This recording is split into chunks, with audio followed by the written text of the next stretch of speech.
Well. Let's see if we can't get this all going. It's almost tempting just to talk over the top of the Sharks and the Lions from this weekend. However, I think we will very briefly hit the button. It's going to turn itself on. There we go. We like that. We'll just hit the button there as well. Still getting used to it all. Hello. This is the bit before we officially start, as everybody starts coming in because the tweets have gone out and everything like that. And of course, we're keeping tabs on what's going on between Telford and Peterborough, because that game's obviously going on. Although the first has just ended, so I've timed this quite well, if nothing else.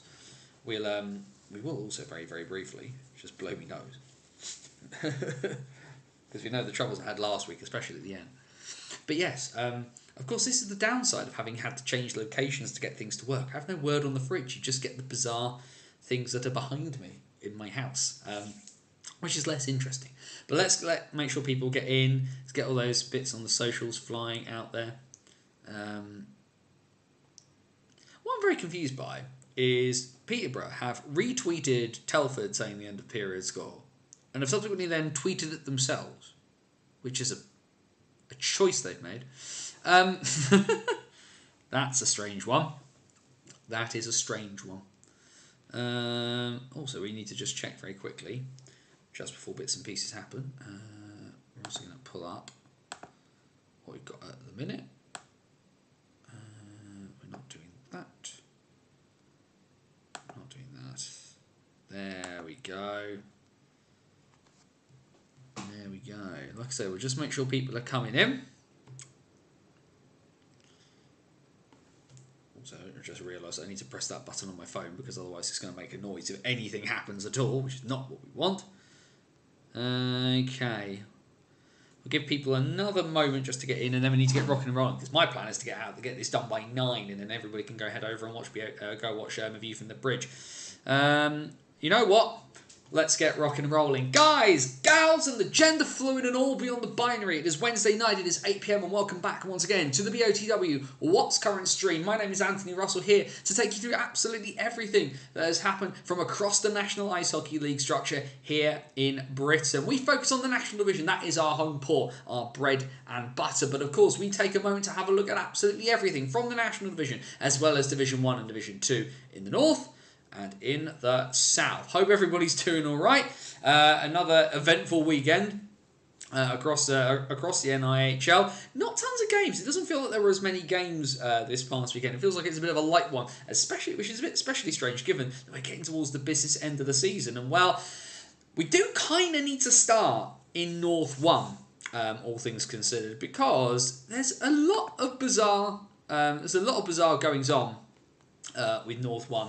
It should be said at the moment, and it all unfortunately surrounds our friends from the Nottingham Lions. So if we just have a quick squiz, towards the table in North 1, I know we're doing things slightly backwards here, but one of the things that you might notice down here, and of course there are 9 teams there, but if you notice just a little bit here, the Nottingham Lions sit in 8th place, and they've now just had a load of extra losses tacked on to their games. Now, you might have seen the tweet that I put out about this earlier in the year. It was like a couple of days ago, Anthony. What are you talking about? But the Lions, as many of us were aware, they had to call off, or at least they postponed a few games about a month or so ago during the Universiade, so the university games. The Lions claiming that they couldn't ice a roster because they had too many players missing because they were on international duty with GB universities. Now, having done some digging around in the background, this doesn't appear to have sat very well with a few teams in the north. And essentially, as we can kind of now see, because there definitely wasn't the table that we had last time, the Lions have had those extra losses added to their totals, and it appears that the tables have been adjusted, and the teams that they were due to play have ended up with extra wins on their record. Now, if you look, amazingly, at the Sportle table that exists for the NIHL Division 1 North, for the Morley Conference, the one thing you end up seeing is that, firstly, Spordle's not been updated because, of course, it hasn't been updated. Make your own jokes. But I'm just going to try pulling this up very, very quickly now. He says pressing a few buttons. What I want to do, and let's just very, very quickly swap that button there. Can I do that one? Is it going to let me do this? It's not going to let me. What I'm going to do is I'm going to add the extra window. I'm going to do that one, and hopefully it's going to let me do that. There we go. So we'll do that one instead. There we go. Made myself reappear. But if we notice, if we can see here from the Sportle table that exists for North Division 1, 3 teams have a win in Solihull, Blackburn, and Widnes. 1 team in Nottingham has 3 losses, and nobody else has played a game. Now, this is what I noticed the other day after the Blackburn Hawks tweeted out that their game had been awarded as a 5-0 walkover loss to them. So the one thing I did was I started looking around. And I, of course, looked at our friend Joe Scutts. Looked at NIHLstats.wordpress.com. Joe, of course, now is doing the official bits and pieces for the NIHL, which is fantastic. And we look at that website every week on the streams here. But I did want to look at Sportle because, of course, Sportle is going to get used as the official stuff. And then it said this, and then what we end up with is the bizarre situation that we find ourselves in, which is the league table's been adjusted, so it appears the Lions have been penalised for all 3 of those games. 1 against Solihull, 1 against Widnes, 1 against Blackburn. They don't appear to have had points deducted from them, but certainly if we follow what Blackburn have announced, and they appear to have jumped the gun slightly because there's not been any announcement on anything else, that the Lions have had those games awarded against them as 5-0s, and the points have gone to the other team. The EIHA has not announced a single thing about this, and is then thoroughly confused everybody left, right, and centre. But I can see in the chat, I assume that's Jamie. It is Jamie. With that, should Nottingham get an automatic win over Whitley, as Whitley cancelled on them? Pass on that front. And of course, there's a tiny, tiny little bit of irony when it comes to that Whitley game that they ended up rearranging their game. They were meant to be playing, of course, against Nottingham in Nottingham this past week. That ice time was used by the Nottingham second side instead, and Whitley were meant to be playing Billingham next Sunday, and of course, because of the Carabao Cup final, Whitley and Billingham moved the game around. What's going to happen there? There's a huge, huge mess that really, really hasn't been decided in any way, shape or form. And we've ended up with something that is really just not a very tenable or very reasonable situation, where the Lions have been penalised for doing something. Now, obviously, the Lions probably feel that they were in the right, and I'm pretty certain we'll end up hearing more out of the respective organisations eventually. They then had exactly the same thing done to them, so is there going to be a punishment there as well? Which, of course, if Whitley have to take a 5-0 loss on their record, is further going to dent their title hopes and their chances of catching Solway. So what happens on that one? It's a big mess, and the EIHA have said nothing about it at all. What is going on? How are we having to piece together what's happening with this by bits and pieces that we find? Now, fair enough. From what I've done and the stuff I've done from Runners on the Wall over the last, especially over the last couple of years, where I feel like I've ended up being part blogger, part sort of streamer, and part investigative journalist, where I just end up finding these things that are sort of happening, and I keep pulling at these threads and finding out more and more bizarre stuff. This sort of thing shouldn't be happening. The governing body should be making really clear, definitive statements about what's going on. This is not a thing that should be happening on the regular, where things are getting announced by me working it out. And this is the second time now this has happened to the IHA this year. My reporting about what happened with Sportle, I repeat, it stands up, and I will stand by my reporting and my sources about what happened with the implementation of that. What a win for the Stars. Disappointed Billingham have been caught up in this round. Yeah, and it is a real shame, and Billingham have been really fantastic to watch, and they've really, really hit their stride. And I don't think they can catch the Sharks for the league title. I don't think anybody's going to catch the Sharks for the league title now. Solway are going to Coventry, but that North 1 playoffs has got some real, real dark horses in it, and Solway are going to have to play their A game every night to get through this. I don't think we're going to see an easy thing for the Sharks. The North 1 playoffs last year were pretty tense and pretty tight, and that final was really decent as well. But what we are potentially going to see is it's going to be harder for Solway this year. And Solway are on the verge of a Grand Slam. You know, like, let's make this really, really clear. Solway have the Grand Slam in sight that they didn't have last year heading towards the business end of the season because they'd already been knocked out of the cup competition because they didn't focus on it. And this year, Solway have gone ham. And because I think part of it is because that question from Coventry last year of Streatham playing with no Antonov and no Watt, their two best players. And Solway want to send a message here that they won last year because they're the best and not because the other team was missing their stars. And so, you know, this is big for Solway. But Billingham have been great.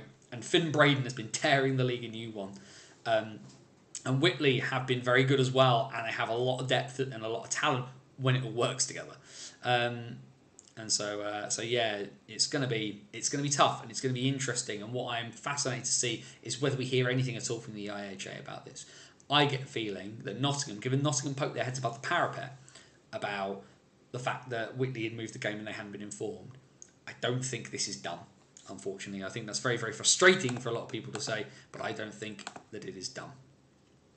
Either way, let's quickly bash through some fixtures because, like I say, we need to try and get ourselves out of here by 9 o'clock, which means we need to go have a look at the national division, which I'm doing this in a bit of an odd order. I'm doing it because the Spordle thing is a giant mess, but it does mean that we can look at the fixtures and look at the game sheets properly. So we are going to do it. So we start down in Romford from Saturday. Home and home series between the Raiders and the Seahawks this weekend. Saturday's game, Romford with the 4-2 win here. Alex Roberts with the lone goal of the first. Emil Svek ties things up before Harry Gulliver and Blas Novak make it 3-1. A second goal from Svek, and I'm interested to see whether he's back for Hull next year, makes it 3-2. But then, of course, Aaron Connolly, because it's always Aaron Connolly, is the person who ends up putting the Seahawks to the sword. say Hull's name and he appears. Good evening, Niall. Good to see you as always. I couldn't have timed that better, really, could I? In that sense. Just need to get myself onto the next one. There we go. Because yeah, unfortunately, as soon as you click out of it, you don't. You immediately skips you right back to the front. Oh, that's a good question, Jamie. Is MK's game sheet up? Let's have a quick squiz. Is it up? It is! Let's do MK next then, because we can do. Let's do MK next. Let's get that up there. Because, yeah, MK and Sheffield on Saturday. Look away if you're from Sheffield. What an absolute massacre this was. 3-0 Lightning at the end of the first. Sarkanis with 2, Chamberlain with 1 on that one. Ross Cream making it 4. Before something of a little bit of a fight back from the Steel Dogs. Goals from Jason Hewitt and John Kurt making it 4-2. Nice tightly poised game. Santor makes it 5-2 with 9 minutes left in the second. And you think maybe this one's starting to edge towards the conclusion. And as you can see, as I scroll this down here, it doesn't get better. Jack Hopkins, Sean Norris, Malik Martelli, Callum Field with 2 and a goal from James Griffin. An 11-2 final score at the Thunderdome on Saturday. If MK are not going to win the title, they are going down fighting. I think is probably the best way to describe this. Ow! Just painful. I mean, Sheffield's results recently have been very, very mixed. They've kind of a little bit sort of turned into Swindon, in the sense of not being able to, in being a little bit inconsistent. Whereas Swindon themselves have actually been pretty decent. They have been on a really, really good run of late. And another win on Saturday. 3-2 at home they win over the Bees, despite going behind on a Dan Rose goal. Aaron Nell, Sam Bullis and Chris Jones put them in the driver's seat. Don Gabai does make things a little bit nervous as the game goes on, but ultimately the Bees, it's just having one of those seasons again, aren't they, where they just aren't able to, they're able to challenge and they're able to do things, but they just cannot get themselves over the line to be able to do the damage. And then then there's this lot who I'm going to talk about a fair bit in a minute, because it's just occurred to me I've not done a lot of my usual spiel at the beginning of this, but hey ho. But there they are. Leeds walloping Telford which massively did Basingstoke a favour. So the fan in me was quite happy about that one. But yeah, Leeds, again, with another huge dominating performance, just absolutely smashed through a side. Although they end up more pulling away in the middle, a little bit in the middle and a little bit at the end. 1-1, of course, at the end of the first period. Jack Watkins and Mac Howlett cancelling each other out before goals in the second. Howlett getting a second, as well as goals for Cole Shudra and Kieran Brown. Rory Herman makes it 4-2, Witkowski 5-2, Mackenzie makes it 5-3 with just under 16 minutes to go, and then the Knights just say, no thank you mate, we're not playing this game. 2 goals from Jordan Griffin, a second of the night from Shudra, and a goal from Adam Barnes, making a 9-3 final score for the Knights. I mean, for Telford, they've obviously had a bit of an upswing recently. They're doing pretty decent, recently, and obviously, you know, they are holding Peterborough 1-1 at the moment, which, you know, if Telford can get a result out of that, really, really important, especially given how the league table's looking at the moment. But yeah, just a phenomenal display, and you can see why the Knights are where they are. They do overwhelm teams. 2,228 at the Thunderdome. MK were pretty ruthless on Saturday. Seal Dogs had a few players out. MK had a full roster with all MK two-way players playing on Saturday night. Yeah, and that MK side is when it's at full power. If you can't find a way to combat them, or then you are in trouble. Especially if your defence has not been brilliant this year. And with all due respect to Telford, their defence at times has been a bit shaky. And then the other game from Saturday night was one that put a smile on my face. Basingstoke managed to squeak out a 5-4 win in Bristol against the Pitbulls, a second win in the last couple of weeks for the Bison against Bristol, which has put them in a really commanding position in terms of that 7th spot in the table. Zach Milton with the lone goal of the first period. Nick Corrich ties the game at 1 before the Bison put themselves into a 4-1 lead. Marcel Balat, George Norcliffe and Edgars Landsbergs with the goals before Bailey Harewood makes it 4-2 late in the second. Elliot Lewis makes it 4-3 before Gael Lebuele adds another goal to his tally for the season to make it 5-3. A late goal, a second of the period from Lewis, makes it 5-4 with just over a minute and a half to go. But ultimately, the Bison skate out Bristol with a massive important win. If you think about that context for those last 2 playoff spots in the National Division, with Basingstoke in 7th, Telford in 8th, and Bristol in 9th. For the Bison to win in Bristol and Telford to take quite a heavy loss as well, that is a big night for the Bison in terms of making sure that when the business end of the season comes, that they are involved, even if they are potentially staring down the barrel of a 2-legged series against the MK Lightning. Let's then head into Sunday, because things did not get better for the Sheffield Steel Dogs. Unfortunately, as they come back home having had a pretty humiliating defeat, and then get played off their own ice by the Swindon Wildcats, a 3-goal third from the Cats, putting them over and away here. Alex Graham cancels out Tyler Plouse's opener, although whoever did the game sheet for this one is impressive, because apparently Tyler Plouse and Alex Graham scored at exactly the same time, and one of them on the power play. Great job there, everyone. Good old Spordle. Balin Picotti with a goal in the second period makes it 2-1 before goals in the third. 2 from Colby Tower, 1 from Aaron Nell. No, they did not score within 2 seconds of each other. A big thank you to Tom Graham from the Wildcast for putting me straight on some of the timings of those goals when I was trying to write things up there. I believe that's called what we will call doing a Spordle, where things are supposed to work and don't properly, I think is the best way to put that.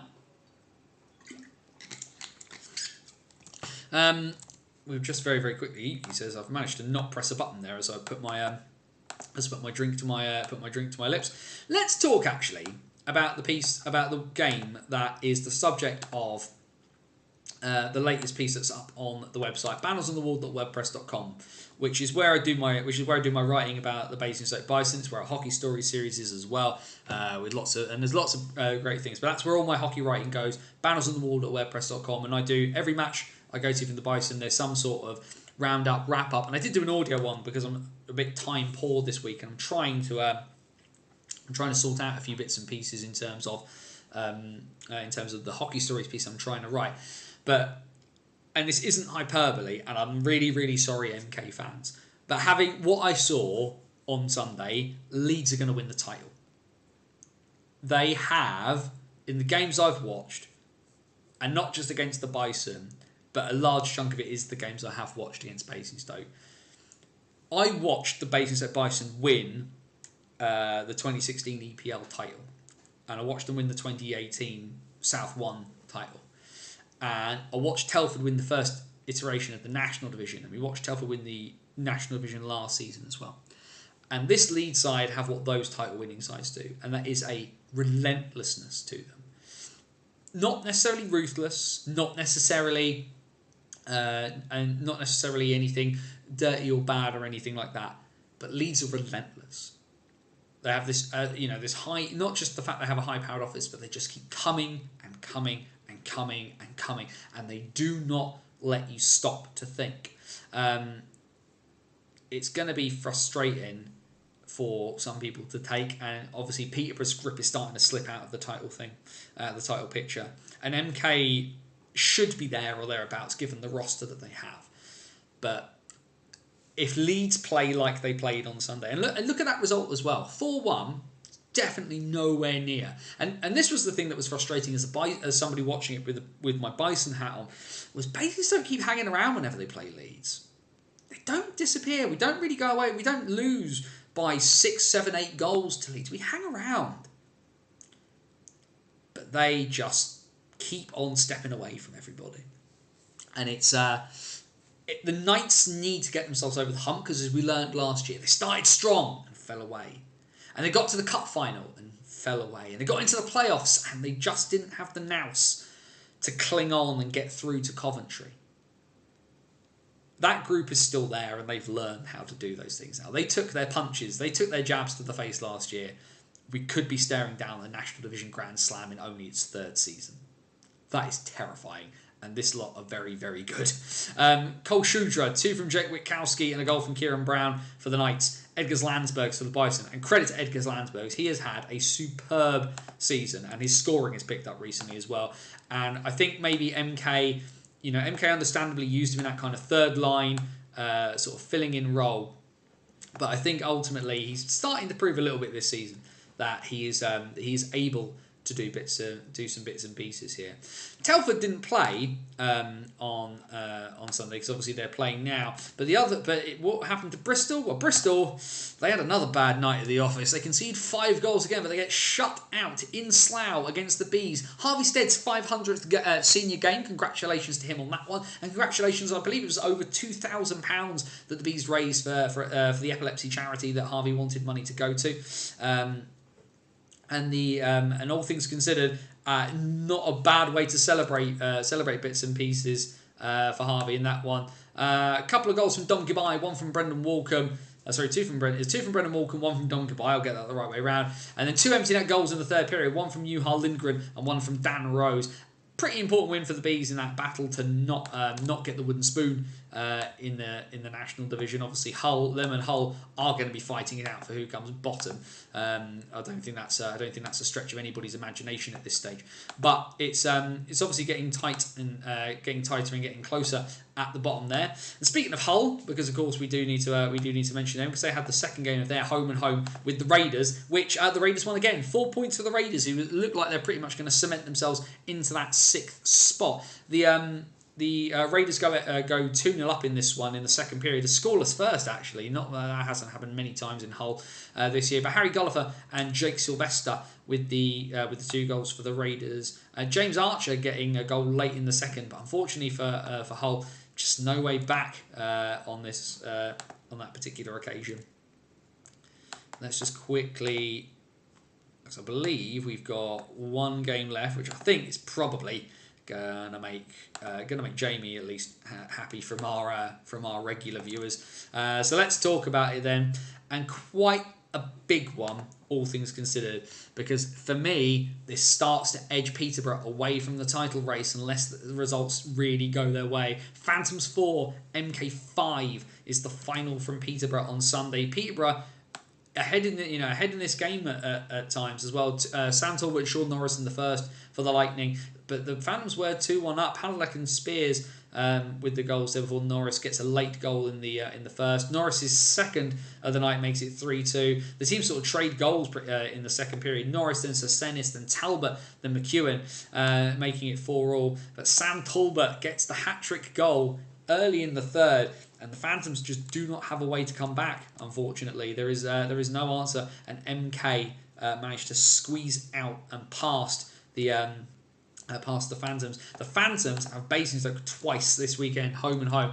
If the Bison can manage to pull out a win, which the Bison kind of need to do, all things considered, what you end up with is Peterborough, probably, unfortunately. If Peterborough can't get at least 2 points out of this, and they need results to go their way, I feel, unfortunately, their title challenge might be done. Let's have a squint then at the National Division table, which is here, and I can see Leeds top of the pile where they should be.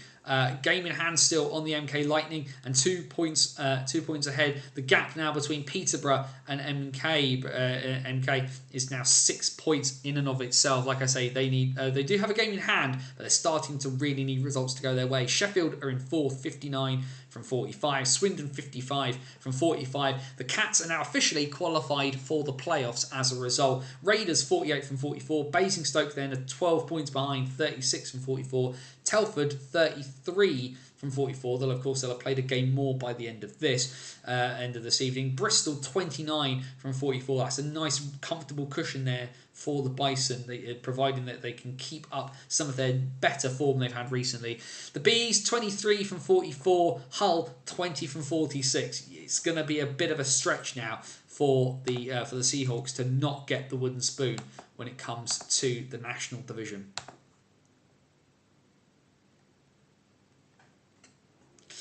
But there we go. Let's have a quick squint at the chat. There's a few bits and pieces have been coming in. I just need to scuttle that around there. Where was I? Let's have a look there. Interesting video from the boys at 4,000 and counting about the title running between MK and Leeds. I have Leeds 1 point up going into the final weekend, final double-header weekend. I don't think it'll be a point. I think there'll be more up. I'll say that now. Andrew Day, of course, friend of the show. Raiders only had 3 D all weekend. Dewey, Wells and Cooper. Power and Ransom played D because Jacob Ranson always plays D when something goes skew in Romford. Hull were in both games. Great performance from Ethan James on Sunday. Well-deserved man of the match. Ethan is fantastic. He's really started to get into some good form recently. And I did tweet this out because I think he was the Raiders player of the month for January. And Ethan James playing well at this end of the season. Romford could spring a surprise. Romford-Peterborough in a 2-game series. You cannot write the Raiders out of that. Ethan James, best hair in the league, 100%. Cannot disagree. I have huge hair envy of that young man. It's well over, to be frank. Ethan James was amazing for Raiders on Sunday versus Seahawks. Just couldn't get that second goal. No, can't even disagree there. They're playing the hand now on MK. Third place of the Phantoms. I can't disagree with you there, Kevin. I know that hurts to say because Peterborough, to their credit, have been very good this year. They've been really good in terms of their performances, and the fact that they sort of hung around a bit is obviously important for them as well. But yeah, it's just not happened for them, has it? Unfortunately, and it's just that. Yeah, it's just not. Unfortunately, it does look like that. Like I say, that 3-horse race has become a 2-horse race, and Peterborough are now waiting and looking for people to make mistakes rather than them being in control of their own destiny on that front. And that's just the shame of it, really, isn't it? Anyway, at the half-past mark, I'm just very, very quickly getting bits and pieces in place. I have Leeds and MK not dropping points until the last games. Leeds lose to MK at home. And the final game of the season is level with all to play for. Silly, but would be amazing. It'd be fantastic. It'd be fantastic to see. I don't think that happens to Leeds, unfortunately, D Small. I don't see Leeds. Letting up. They'll lose. They'll drop points. 100% they'll drop points, as will MK. But I just think that Leeds are going to get themselves over the line. That they are a different gravy, and a large chunk of this is down to Sam Gospel. Sam Gospel is fantastic. He is a superb netminder, and I have a lot of respect for Jordan Headley. And I realise why Jordan Headley is in the GB lineup because he's being groomed to be the GB netminder of the future. But the fact Sam Gospel can't get a look in is just bizarre. Just bizarre. I don't get it. Why an Elite League side will not start Sam Gospel when he can play like this is just silly. And Elite League fans and Elite League pundits will say, oh, you know, Anthony, if he was good enough, he'd be there now. Well, I don't know why he isn't, really. Why are one of the Scottish teams not taking a chance on him? Nottingham have had an absolute donkey of a year. Why have they not got the hometown boy who developed in Nottingham, who had given so much to the Panthers? Why not give him a chance? What have they got to lose now? You know, they're not going to put, you know, credit to Lucas Sheldon, credit to Matty Bloor. They're not in a position to start for the Nottingham Panthers in the next week. They could do it. I don't think it would work for them. Will at least be able to keep the team together next season? Remains to be seen. But I think a fair few of them will be back.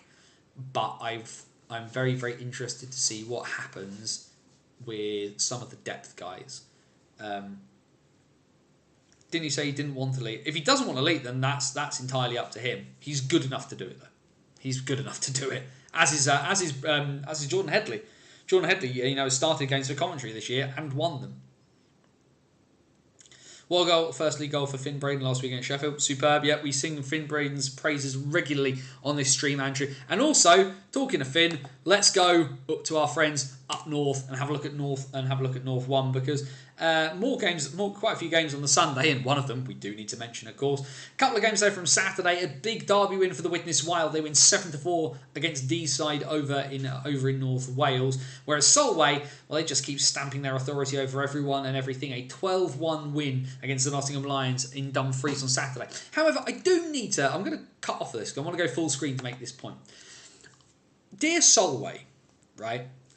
I have a massive amount of respect for the Sharks, right, and what they do. I think anybody who watches this on the regular will know that I have a great amount of respect and affection for the Sharks and what they do. No highlights package of a game should be 38 minutes long, right? You've won 12-1, and don't get me wrong, obviously cutting that down for a highlights package is going to be tough.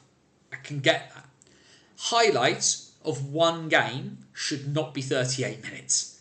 Especially when you put up the full game, because that was what was playing on the title screen at the beginning of the stream. They put up the video of the whole game. The highlights were 38 minutes. The whole video for the whole game was 1 hour and 36. Adding the rest of the game didn't add an hour. Your highlights are too long. I love you. You are brilliant, and I cannot wait for what I'm pretty certain will be Sharks Red Hawks 2 at Coventry on the Sunday in the 12 o'clock game. It will be brilliant, and you guys are amazing. But 38 minutes for a highlight package for one game is way too long. Please consider editing this down. Belfast won 8-0 over Glasgow the other week. Their highlights did not touch 16 minutes. So please take my constructive criticism. You are great, and your highlights are great, and your commentators are decent, and they are knowledgeable, but we don't need 38 minutes highlights. Way too long, guys. Way too long. And then Solway followed it up by getting more points on the weekend. They end up with a 4-1 win away in Blackburn. Fair play to the Hawks for keeping the Sharks within distance there, although I haven't seen the game sheet from this, so I don't know how many people Solway travel with. Deeside with a big rebound win here, especially given that the Barons have won in Whitley recently. 10-3 at home against the Barons, a big win for the Dragons as they look to kind of establish themselves in the division. And then, as you can see, 2 games with exactly the same scoreline. Sheffield, who got their first win of the season relatively recently against the Nottingham Lions, well, they lose 7-2 at home against the Widnes Wild. And then Whitley, after all of this palaver, they end up losing their rearranged game at home 7-2 against the Billingham Stars. Not ideal if you're Whitley and after all that, but at least they can go and certainly drown their sorrows irrespective of what happens at the Carabao Cup final next week. What that means in North 1, as we know, we have 7 teams already qualified for the playoffs there, and it's pretty much between Nottingham and Sheffield as to who fills that last spot. Though if the Lions pick up a points deduction from their games that they've supposedly forfeited, that we believe they forfeited but haven't been officially told, they could feasibly drop down below the Scimitars now, especially after that defeat to them. Either way, Solway are top. They have a game in hand over Whitley and are 6 points clear. Advantage Solway for the North 1 title. But then Whitley are slowly starting to be clawed in. They have a game in hand on the Billingham Stars in third. Whitley have 39 from 25, Billingham's 36 from 26, which means that if Billingham are definitely not going away, and they look superb this year. Solihull, though, they could have done with that win in fourth place, 31 from 23. They still have games in hand on the Stars and the Warriors, but if they end up losing by massive margins against teams like Deeside, they're not going to make up the ground. Fifth place is Widnes, 28 from 25. Blackburn, 20 from 25. Deeside, 19 from 22. Nottingham then have 10 from 26 after their shellacking. And Sheffield have 3 from 26. So, of course, it remains to be seen whether we get any points deduction for the Lions. Who moves up? Good question. Who moves up from North 1 and North 2 to the National and then National to Elite League? More two-ways coming for National third lines. There will be no teams moving up from the National Division to the Elite League. I doubt we will see... there is more chance of teams moving up from South 2 to South 1. I believe. That is the place I would pinpoint if we're looking for teams moving up into new divisions, because aside from I have nothing I'm at the point where I can report, but I am led to believe that there are teams from South 2 interested in joining South 1. In terms of the North, I don't believe anybody is looking to step up into North 1, although you could venture that either Telford or Hull or both could do a job there. But that would give an 11-team league, and I don't think anybody really wants that. It depends what happens with Solway. The big question, it's out there. My understanding is that people even asked about it at the Swindon Wildcats fans forum the other night, last night in fact, was Solway joining the National Division. If the Sharks step up into the National, and I would really like them to do so, that leaves 2 teams who could join North 1 to make a 10-team league. That would of course leave you with a 6-team North 2, and that would be problematic. And I don't think we want a 6-team league really. I don't think that would work very well. More two-ways coming, hopefully so. Notice though, MK highlights from Sunday are out. To be fair to Lightning TV, they do very good work in getting the stuff out. A lot of displeasure from Warriors about Sunday's performance. I'm not surprised. Lost a local derby at home that you'd moved so that you could have a better time and get a big payday out of it. Players-wise, that's a question that we'll have a chat about, I think, towards the end of the season. Stars are killing it at the minute, playing to their strengths. They are chalky. They're doing really, really well. I have a massive amount of respect for what the Stars are trying to do at the moment. They just seem to be really kind of hitting their stride and doing really, really good things. And I'm really enjoying keeping tabs on them at the moment. Into South 1 then. Which, as you can see, for those of you who can see and are watching and not just listening in the car, as I know some people do, I've had at least a couple of people say to me they just listen back to it when they're driving along, which is... Don't watch YouTube. Get YouTube and so you can have the audio playing when the video's gone off. But the 2 teams at the top of the league with big wins on Saturday. Slough, and I must say, if you haven't watched Slough's highlight packages, go watch them. Pretty decent. But they get walloped 8-0 at home by Streatham. Solent wins 7-1 at home against Romford as well, which means the top 2 teams in the league keeping up the pace there for them. A massive game on Sunday, and I praised them a couple of weeks ago, and the wheels have fallen off of the MK Thunder. They lose 14-1 at home against the Chelmsford Chieftains. The Bartlett brothers go a combined 9+9 in that game, which is crazy given the fact that your brothers getting 9+9 is crazy enough. Oxford get a decent win over Invicta. Almost something of a surprise. Invicta have been on a relatively decent run. They of course have the cup final coming up. Not the sort of defeat they would want to be taking, although they'd probably take a 7-2 defeat to Oxford if you told them they'll get the cup as a result. A good win for the City Stars. And Slough, well, they recover from their kicking they got the night before in the battle of the teams. They got a bit of a kicking actually. Slough with the overtime win. They win 2-1 away in Romford to take the extra point there. What have we got there? Do we need to talk about the Thunder? I think if teams do move up from south to, I think Thunder would move down. I think Thunder would move down, to be honest. Table then for South 1, pretty much as to be expected. Streatham are still top. They've only lost they've only lost one game all season. They have 40 points from 21 games. Solent 4 points back, having played 2 games more, 36 from 23. Slough 25 from 22. Second is looking a little bit out of their reach now for them. Invicta 25 from 23. Chelmsford 22 from 23. Romford are in 6th. They have 17 from 21. Oxford get another good win, and they're starting to catch the Raiders now. 16 from 21. Could Oxford sneak 6th place and get a slightly more favourable playoff draw against Slough? And then at the bottom, MK 7 from 22. 3 wins all year for them.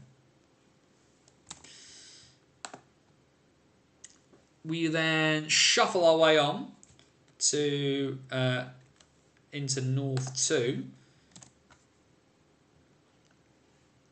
Ryan Aldridge has probably come out and said how impressed he was with Finn's attitude. Yeah, I hear brilliant things about Finn Braden. Sort of player. If I can figure out how to do interviews on this, wouldn't that be fun? We could do a stream instead of just talking about. We could talk about the role with the player. Wouldn't that be fantastic? Either way, I have not gone far enough down on this, and I've not pressed the right thing. Look. Real time. There we go. There's the results from last weekend in North 2. Huge win for the Bradford Bulldogs. They won 4-0 the week before in Nottingham. They put 14 past the Lions on Saturday over in Bradford. Hull, we did talk about this last week, didn't we? Could the Coventry Blaze prove a bit of a banana skin for the Jets? And the Blaze get a point out of the world's most versatile arena, but the Jets ultimately get the win, 4-3 in overtime, which is massive considering Telford won 6-2 at home against Altrincham. Sutton win the local derby against the Sheffield Titans. They win by 5-2 there. Cut just a couple of games on the Sunday. Something's fallen off the table there, so apologies for that noise. But Bradford get a 4-point weekend. They win 5-4 in Altrincham against the Aces, which is a big win for them. Certainly starting to look like that Nottingham will be condemned to the wooden spoon in North 2.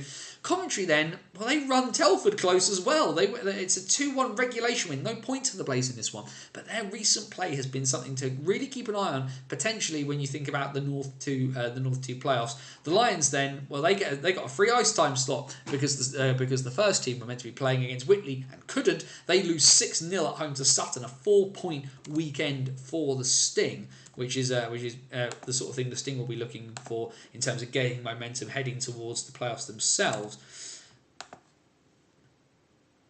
But there we are, Hull, top of the table still, due to the head-to-head. They are the 2 teams officially qualified for the playoffs at the moment. There are no quarter-finals in North 2. The playoffs go straight to the weekend. Jets have 38, Tigers have 38 points. Jets have played a game less and lead on the head-to-head, given that 6-1 win recently. The gap is now widened between second and third. Altrincham are 14 points back, 24 from 23. Sutton 23 from 20. The Blaze have 22 from 23. It looks like fifth might be as high as they can go, and staring down a potential series against the Sting. The Blaze will fancy themselves in recent form. 6th is Sheffield. They have 17 from 21. Bradford have 14 from 22. The Nottingham Lions have 9 from 22 points in their bit. Hull Jets versus Blaze was a good game to watch. Did the Jets do highlights, Niall? I've never found any, and I'd be really interested to. I'd be really interested to see if there was highlights of that game. So I'd be really interested to get a proper eye on what the NIHL Blaze have been like. They're one of the few teams I've not really been able to kind of watch, so that'd be fun if I could do that. Finn's brother is in the Leeds junior system. I did hear about that. I believe Seth Bennett's quite heavily involved with the Leeds Junior Knights as well, so that's definitely a very good hockey brain to have involved in such things. Anyway, into South 2, and not tons of games. No game for Haringey this weekend either, which of course gives them a breather heading into what should be a relatively straightforward game for them next week. But Guildford needing to make a statement. They do not trip over the banana skin in the A3 derby between themselves and the Solent Junior Devils. An 11-0 shutout win for the Phoenix. Peterborough Phantoms, though, run quite close by the bases at Buffalo. Connor Pollard, honoured as what was the Peterborough Islanders Panthers, now Peterborough Phantoms 2, being honoured as their top goal scorer at this game. The Phantoms win by 5 goals to 4. The Buffalo, of course, needing to try and get well out of the playoff picture at the moment. They would need some results to get into that. Sunday then, Lee Valley getting a couple of goals. They don't generally get many goals in a game because getting 3 in a game is a bit of a surprise for them, but they do lose 6-3 at home to the Cardiff Fire. But Solent do it again. They win 7-6 against Peterborough down in Gosport, and it looks like Lee Valley are going to get condemned to the wooden spoon again. They lose at home, Solent win, and then Lee Valley have to host Haringey next week. You don't fancy their chances for those bits and pieces. It is not looking like it is not a fun looking prospect for Lee Valley at the moment. He says just moving to the table, but what that result does mean, if we look at the South 2 table, is that now Guildford and Haringey have played the same amount. Of games. They are now caught up with each other, and Guildford now top South 2 again. 35 points from 21 for the Phoenix, 33 from 21 from the Huskies. The big problem that they both have is they've played 4 more games than Bristol. The Pitbulls have 28 from 17. They are 5 points back of the Huskies, 7 points back of the Phoenix. If they win all of their games in hand, the Pitbulls would be top by a point. Streatham 28 from 20 in 4th. Invicta 27 from 19 in 5th. Peterborough, with their results this weekend, 25 from 19. So only the 2 points. They are now confirmed into the playoffs for South 2. The whole of the top 6 are in. In 7th then, Swindon Wildcats, after their decent little run they've had recently, 19 from 18 for them. 18 from 21 for the Cardiff Fire. That win over Lee Valley, doing their playoff hopes no world of good. The problem for them is that they have 2 games more played than Chelmsford, who have 14 from 19 in 9th. Oxford 14 from 21 in 10th. Basingstoke 8 from 18. Solent now look like they are firmly ensconced in at least 12th and will be looking to chase down the Buffalo. 5 from 19 for the Devils. 2 from 15 for the Lions. So the Lions, if they can pull out some surprises, could overtake the Devils if they find a way to do that. And there we are. We have managed to go through every single game from last weekend across all 5 divisions of the National Ice Hockey League. Don't think Hull Jets do any highlights. Haven't seen any. That's a bit of a shame. Bit of a shame to hear that. Scoreless second in Telford. Telford Tigers 1. Peterborough Phantoms 1. What do we think then? Because questions, comments, anything anybody wants to kind of chuck in would be that'd be fantastic in the chat. Who do we reckon wins that game in Telford then? The problem for me is you can't let the Phantoms hang around. That's my issue there. If you let Telford hang about, you let Peterborough hang around, they will generally find ways of making you miserable by the end of it. Just checking for any other bits of news. Like I say, my plan, because our friends from certainly my friends from A View from the Bridge are going at 9, so I'm going to try and get us out of here pretty much bang on 9 o'clock at the moment. Rory Herman and Alish Padlick with the goals in Telford. Just having a quick squiz, see if there's any other news we need to be aware of. That's a transfer, but that's in Austria, so we don't need to worry about that. Remember the EIHA announced the venues for the South one for the playoff weekends. My guess in order to be MK, Bristol, Leeds, and Widnes. Going to make the national quarterfinals fun. 2 p.m. face-offs incoming. Would that be a bad thing? Would that be a bad thing?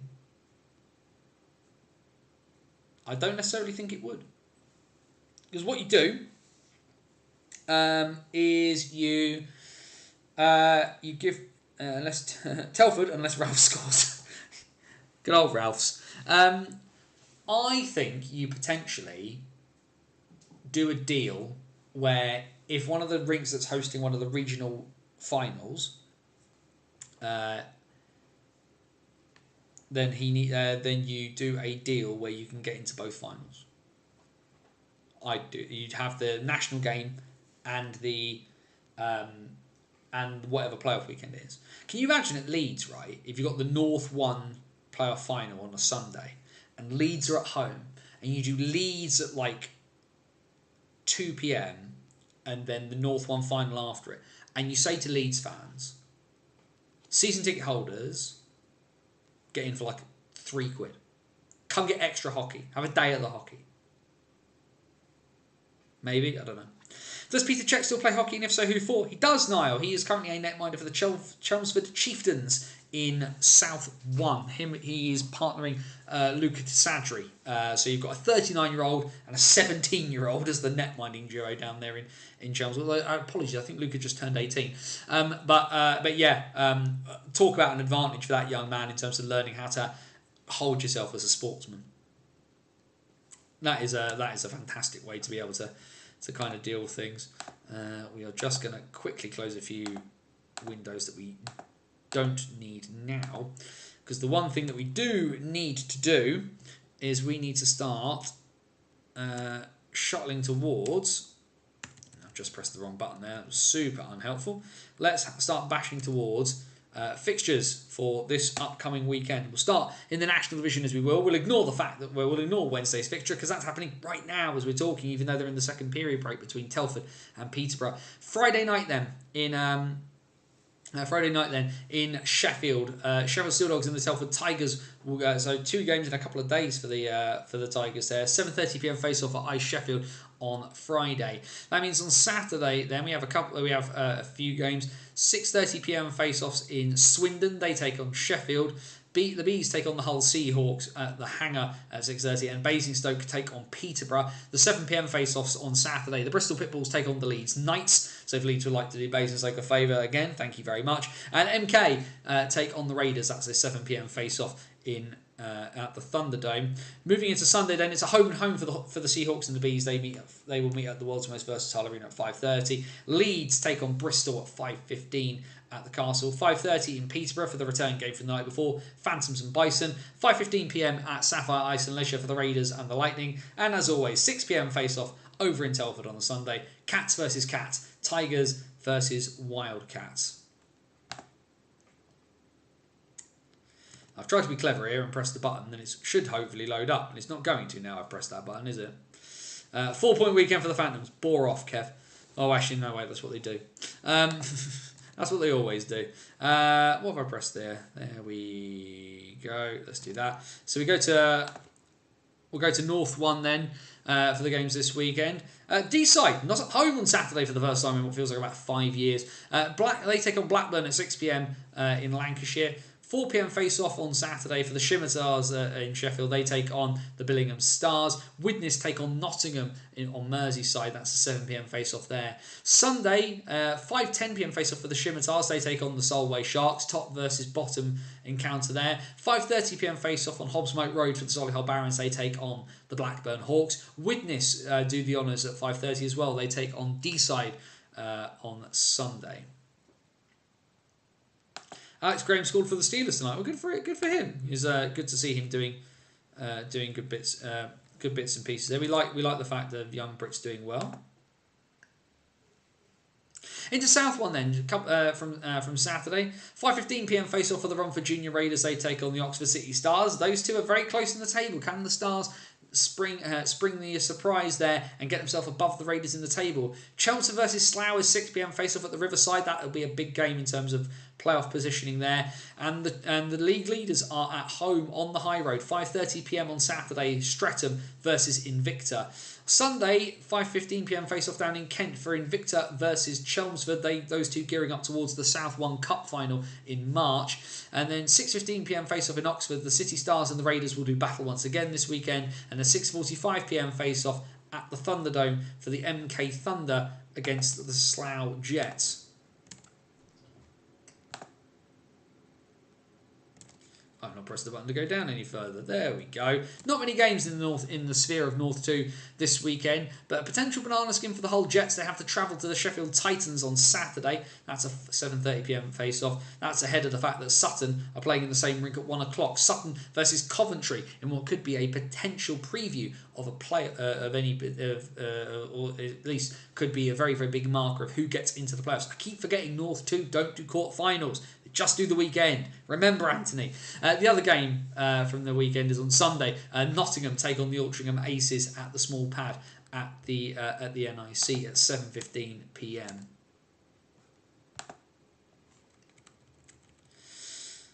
And then into South 2 to round everything out.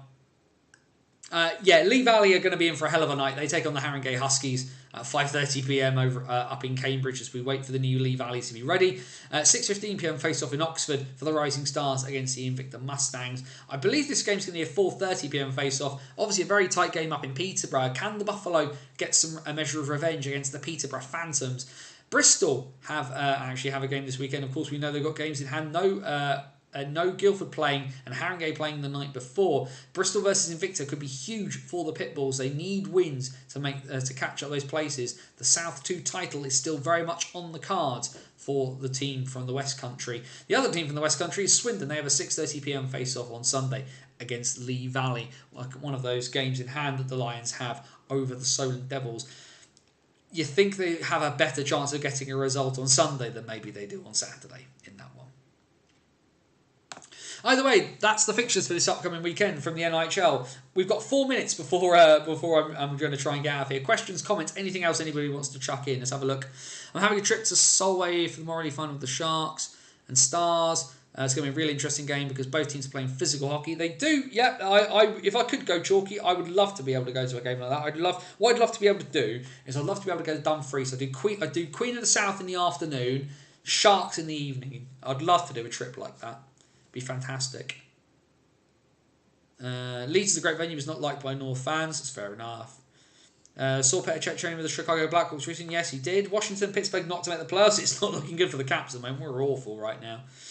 Alex Graham's going for the Steelers. So yeah, last call. Questions, comments, anything, so that we can get out here pretty much bang on 9 o'clock would be the plan.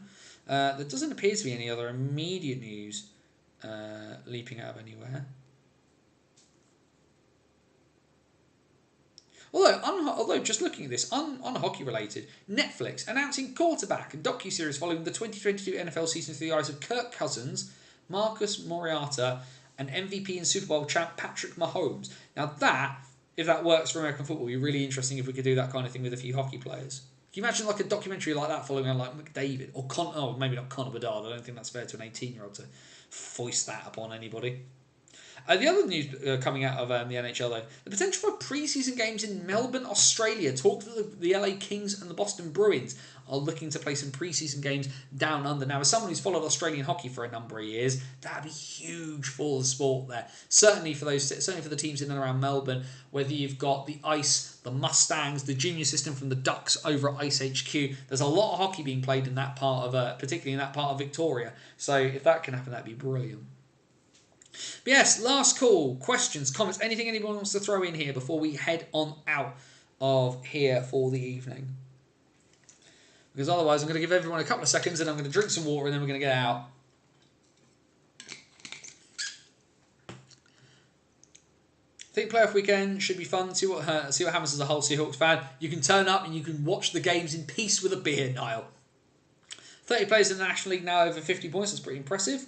Kirk putting up the points in Finland. He's doing really, really well. What this means for the plan for him is to go back and play AHL next year. So him having a really solid season in Finland is going to be really, really good.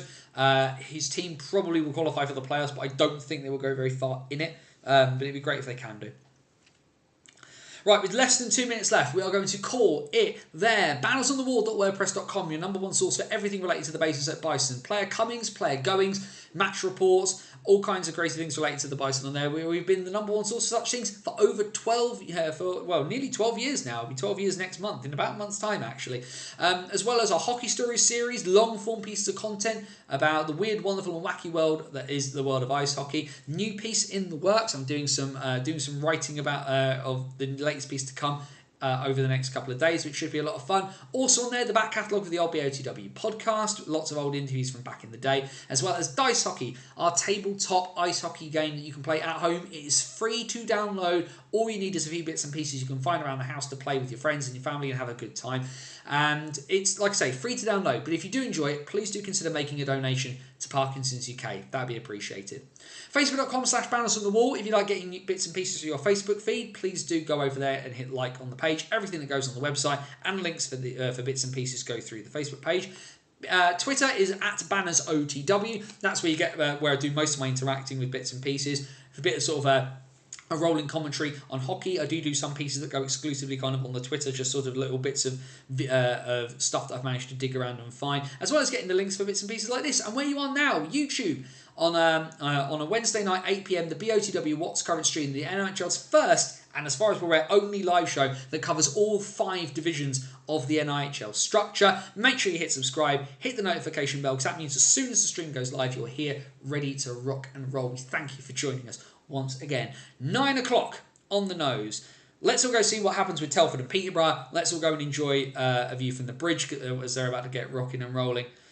And another weekend of hockey. We're getting closer and closer to the end of the season, which is good and bad at the same time, but we're having a lot of fun. We're going to have some champions soon, so be happy.